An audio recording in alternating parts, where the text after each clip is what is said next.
Dewan Syuro PKB, kita harus merawat demokrasi di masa pagebluk Jakarta. Di beberapa negara, demokrasi tengah berada di titik nadirnya.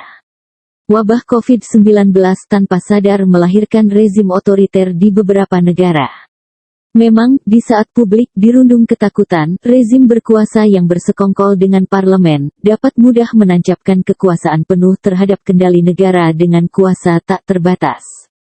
Publik tidak sadar tengah diakali oleh pemimpinnya sendiri. Apalagi pandemi ini melahirkan juga distorsi ekonomi yang membuat publik semakin kalut dan hanya fokus dengan urusan dapur.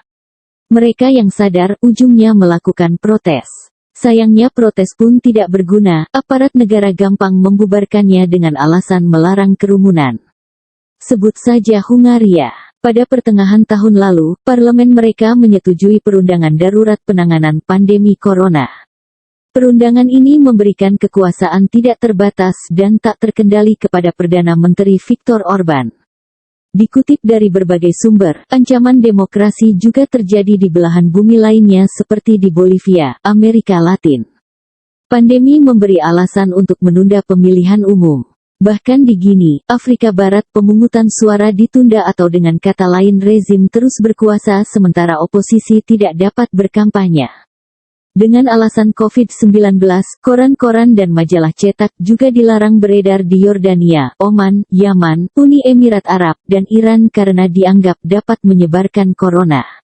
Yang paling lazim terjadi di semua negara adalah adanya pembatasan aktivitas masyarakat. Pembatasan ini dapat memunculkan asumsi bahwa pemerintah tengah berupaya memusatkan kekuasaan. Meski begitu, ada beberapa negara yang menjunjung tinggi asas demokrasi, seperti Jerman, Norwegia, Finlandia, Taiwan, dan Korea Selatan. Dalam penanganannya mereka memperhatikan kebutuhan masyarakat dan berdiskusi dengan ilmuwan serta komunitas dalam proses pengambilan keputusan.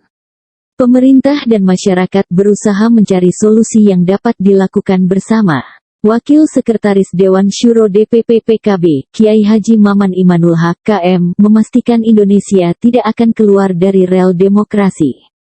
Pemerintah dan legislatif, kata KM, tidak pernah memiliki tendensi memanfaatkan pandemi untuk membangun rezim otoriter.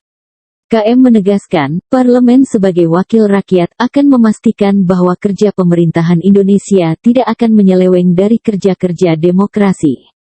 Kita harus berada di tengah-tengah. Kita membutuhkan power, membatasi aktivitas, namun tetap menjunjung nilai-nilai demokrasi, kata anggota Badan Kajian MPRI ini, Selasa, 29/6.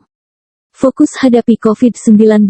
Mantan Direktur Relawan TKN Jokowi Amin ini juga mengajak elemen negara terutama relawan Jokowi untuk membantu pemerintah menghadapi pandemi COVID-19.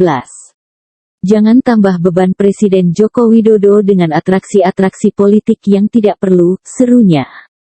Apalagi, katanya, rakyat Indonesia sudah cukup lelah melewati kehidupan yang semakin berat akibat wabah yang berasal dari Wuhan, Tiongkok.